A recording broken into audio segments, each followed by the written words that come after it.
Today we're going to be doing a cylinder head replacement on a 2012 CRF 250X. This is going to be exactly the same for any of the X models between 2004 to 2019. It's also going to be very similar, if not exactly the same, for the CRF 250R models up until they got fuel injected, and also for the 450X and the 450R models as well. Go ahead and start by removing all the plastics, take the seat off. You can leave fenders on, and then we'll remove the fuel tank as well. For the tank, usually what I do is I'll remove this bolt down here, turn the gas off, pull this clip over, remove the hose. All right, next we're gonna remove this back half of the bike, pull this off so we can take the boot off the carb. We can actually pull the carb off, and then we'll get in and pull the cylinder head off after we take this back section of the bike off. These frame bolts are a 12 millimeter. They're pretty tight. They're usually put on with Loctite, so it will take some oomph to get them off. A lot of people have trouble with this air box right here. There's a screw down here. Really getting it off isn't the hard part, it's getting it back on. It's not that difficult. If you watch near the end of the video, we'll be putting it back on. But there are three things you need to remove. One is that lower screw for where the air box actually hooks up to the carburetor. Two is this vent line up here with this breather. And then there's a third one right up in here as well, right down there. And those both need to be released so that we can pop the box off. Remove the top of the suspension bolt, that spring. Usually you're going to have to lift up on the tire to get it to pull tension off of that bolt, and then you can slide the bolt out this side over here. You can see me lift the tire up. Then we're going to pull the whole back half of the bike off. There's lots of battery cables and cooling lines and things like that that are running through there, so be gentle with it and just hang it over to the side of the bike just like that. Then we're going to remove this suspension right here. You don't have to take that out. You can just actually slide the carb out through here if you want, but it sure makes it a lot easier. The bolt down on the bottom below the spring lets you pull the entire spring off and out. Next, loosen the little screw that holds the boot to the carb on the front half. We're going to pull the carb out through the back half of the bike. Now, you don't have to do these parts separately, where we pull the entire air box and then the carb. You can just loosen the front boot and slide the carb back a few inches. I showed it this way because this is how we normally pull a carb off of a bike, but just know that all you're trying to do is separate the carb from the head itself. Unscrew the little black cap that covers the throttle linkage right there, and then disconnect the linkage coming through here. And when we put it back together, you're going to want to make sure there's appropriate slack. But remove this this piece right here is plastic. It's for the decompression lever, or basically a hot start.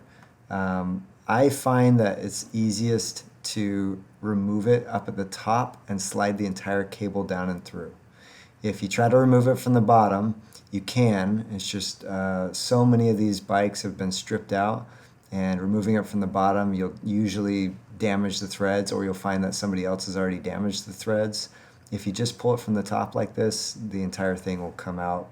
You just slide the entire cable through and leave it connected to the carb, leaving those threads as virgin as possible. Don't forget to disconnect the electrical from the carb right here. And then you can just remove the carburetor out the back half of the bike, pop it off the boot, slide it out, make sure everything's disconnected before you start ripping away, and then make sure that you are sliding your decompression or your hot start cable through as well. Now here's the entire carb. You can see all your lines and everything. There's your hot start connector right there. You can unscrew it now if you want to. I just leave it in. Those are the plastic threads that get damaged. And then you can see throttle cable on the other side right over here. And that's where the throttle cables connect up. Go ahead and remove your exhaust. Make sure that as you're removing these exhaust nuts that the studs are not spinning with them. Put some penetrating oil on the studs so that they want to allow that nut off, and just release them and pull the entire exhaust off with it. Normally you would drain your coolant, but I just pop the lines off and let the coolant dump. Same on this side. You're going to pop both of these cooling lines, usually catch it with the pan down below. Now go to the top of the bike and remove these valve cover bolts. They shouldn't be too tight. There's little gaskets there. Don't lose those either, little gasket washers. And then take the coil pack for the spark plug off. And then remove this little line right here, and the entire valve cover will come off. I got my little helper to come help me. Millie, can you say hi? Now we're going to check timing. Remove this timing inspection port with an Allen wrench on this side. There's another one on this other side right here by the oil fill. Remove that one. And then we're going to rotate the engine until we get, with the Kickstarter, until those two lobes are pointing towards the back of the bike. Okay? Once they're towards the back of the bike, we know we're close to top dead center. We're going to look at that plug, and it's going to line up with that mark on the side of the case. And you see that little dot in there? We're going to look at this over here, and you can see that line lining up with the top of the valve cover area. Both those lines, and then come down here and you'll see another dot inside there that lines up with that triangle. That is how you know the bike is at top dead center, perfectly timed. To remove the timing chain tensioner, usually some people will just release the tension. My preference is just to remove the entire tensioner off. Some of you might disagree with that, but it works better for me. Go back to the top of the bike and we'll remove these cam cover bolts, the cam caps or the bearings for the camshaft. As you take those out, you'll notice the short bolt goes towards the back of the bike, long bolt goes towards the front of the bike. Usually you'll have to use a screwdriver to kind of wiggle these up to pop them off. Sometimes you can wiggle them right out. Just be gentle on it. When you pop them off, if you look closely at them, there's a keeper ring. That keeper ring lines up with the bearing to keep the bearing in the right spot. Make sure those don't fall down deep in the bike. And if you flip them over, you can see these are labeled. So the left-hand side has an L and the arrow points backwards on the bike. Next, come around to the right-hand side of the bike, remove this cap. This cap allows you to slide the pin out that holds the rocker arm in place. Since those bolts have been removed for those bearing caps, this little rocker arm pin can slide out, and then you can pop the rocker arm off. You want to check that bearing. It's a needle bearing, and that's one of the highest spots on the entire bike. One of the hardest spots to lubricate, and sometimes if they've been sitting a while, they can rust up and have a needle bearing failure. Come around to the top of the bike. We're going to remove the camshaft, kind of tip the camshaft over to its side to get the chain off. Then we're going to hold that chain in place. We're going to use some wire. I use safety wire for airplanes, but you can use anything you want. Tie it around up here. Basically, you just don't want the chain to drop down into the bottom end of the bike. Here's the camshaft. You can see the lobes. Everything looks good. The bearings are good. Not too much play or anything like that. You have the intake valves there. Exhaust valves are there. Everything looks correct. Next, remove the engine mount that connects up to the cylinder head. It's these 3 bolts here, and they only fit one way. The bracket itself is kind of sits at an angle and is labeled, so just make sure that you put it back the way you pulled it out. Cylinder head bolts, use a long extender here because later you're going to be torquing them. They'll kind of round the edges off if you try to use an open end wrench. They're number 8, and just come in from the top to get them out and then pull them out by hand. Onto the main head bolts. These are 14 millimeter. You'll come in from the top. There's 2 outside of the valve cover area and there's 2 inside. And just crack them all a little bit and then work your way around. Generally a star pattern is preferred, especially when, required when torquing.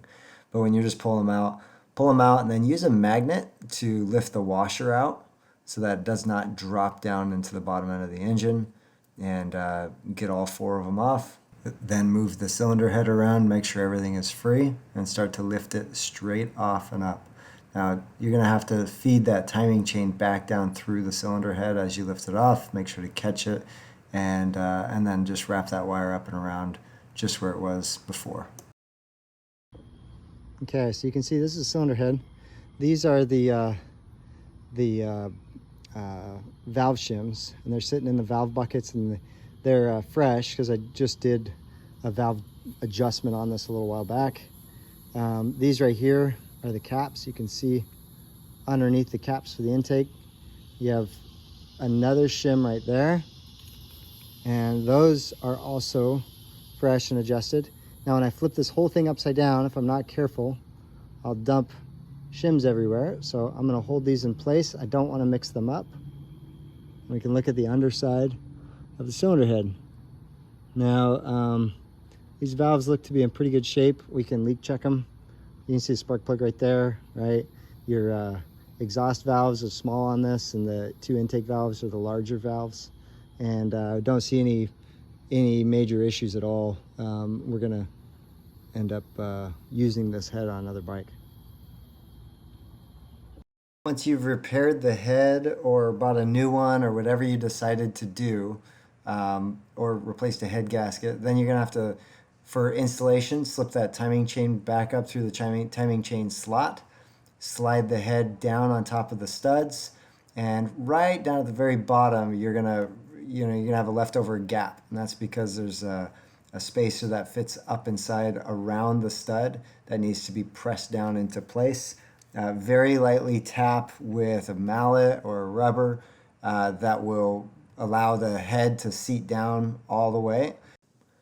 All right, then you're going to hand thread on the cylinder head nuts, I guess you could say, or cylinder head bolts, and spin them down by hand. And then usually what I do is I'll put a socket on them with an extender and still spin them in by hand. Once they're all spun down by hand, the torque setting on these is 29 foot-pounds for this bike. And you're going to look up whatever bike you're doing, but go ahead and what we do is torque down like 10 foot-pounds or 12 inch-pounds, or excuse me, 120 inch-pounds. And then you would go to 20 foot-pounds and then go up to 29 foot-pounds.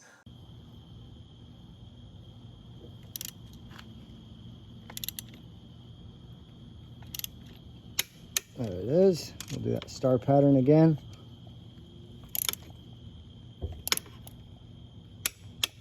Okay.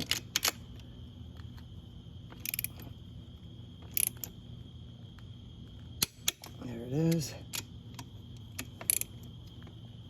Cylinder heads are picky. Definitely want to torque them right. There we go. All right, so those four. The two little ones on the side, those are at 7 foot-pounds, which, to be honest, doesn't really matter. Just don't break them off. Put the camshaft in place in the right direction. You can see the two lobes pointing backwards and the two lines on the timing gear that have to point flat with the cylinder head or the gasket. So here you can see the lines, and we're going to wrap the timing chain around it. Make sure you're not off by even a tooth. Okay, those lines have to line up perfectly straight, otherwise readjust it. Now, a little bit of tension is going to be added to the right side of the timing chain, which would rotate the timing gear clockwise. Next, put your bearing caps on. I like to pull the keepers out and put the keepers directly on the bearing, and then you can put the bearing cap on and line it up correctly. Those bearings are allowed to slide side to side until the cap gets on, and that's what locks them in place. So just slide it side to side, make sure the keeper ring lines up directly into the bearing slot, or excuse me, the cap slot. Make sure left and right and the arrows point backwards again. All right, here's my timing mark on the bottom right there. You can see that dot's lined up with the arrow. We'll go to the top up here on this other side.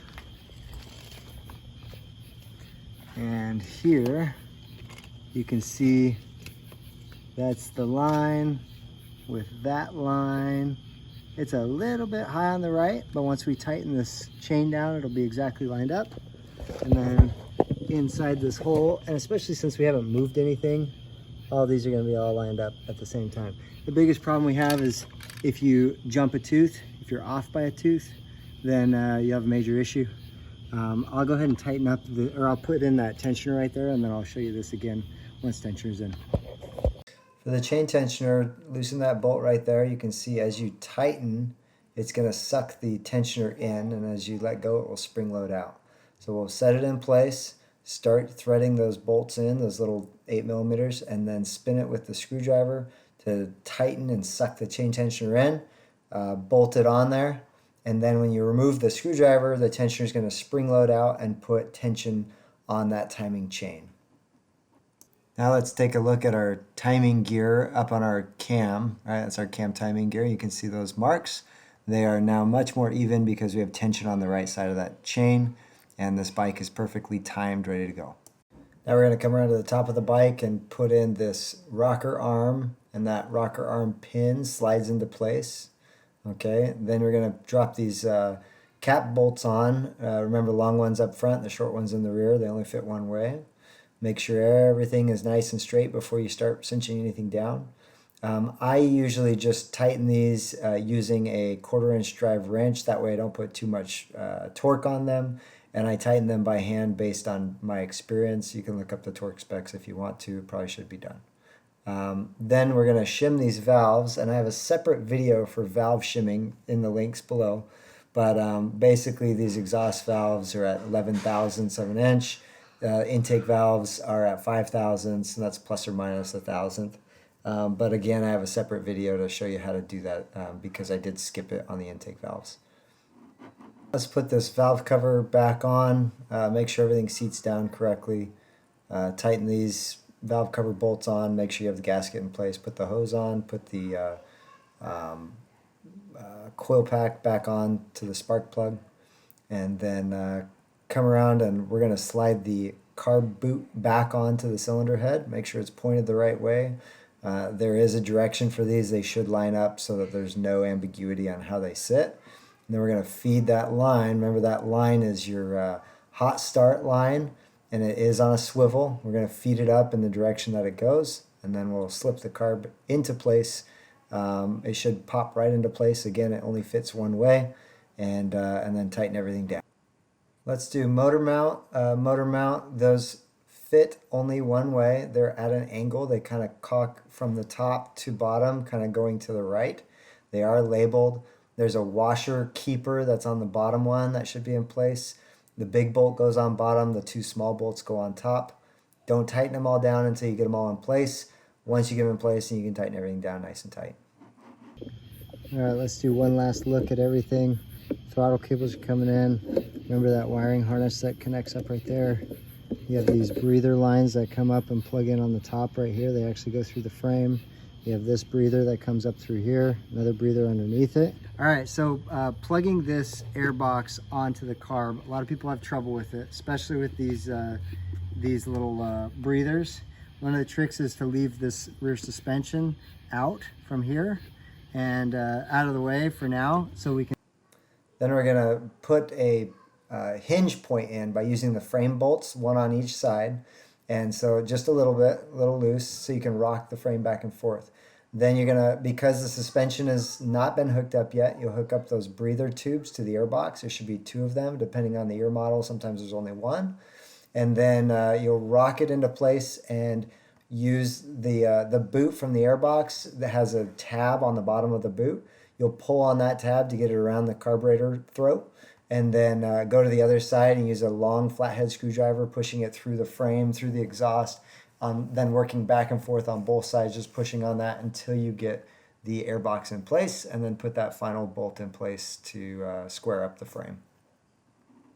Next, you're going to use a little screwdriver and use your foot on that rear tire to lift it up and down, to wiggle the suspension up into place so you can drop the top of the suspension bolt through there. There's going to be some wiring you have to move out of the way, but basically wiggle back and forth. Don't forget to lift that tire back and forth. That's the key, until it drops into place, and you can drop the bolt through and then put that nut on the other side. That should be pretty tight, tightened all the way down because it's a suspension piece.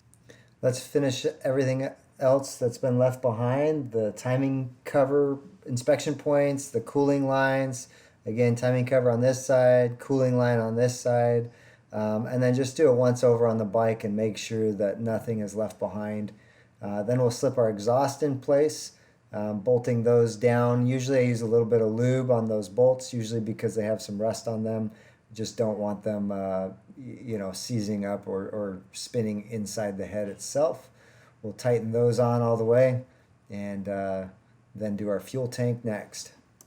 Coming over to this other side, we'll hook up our fuel lines. They don't even have to be bolted up. We just need them connected to get fuel to the carb.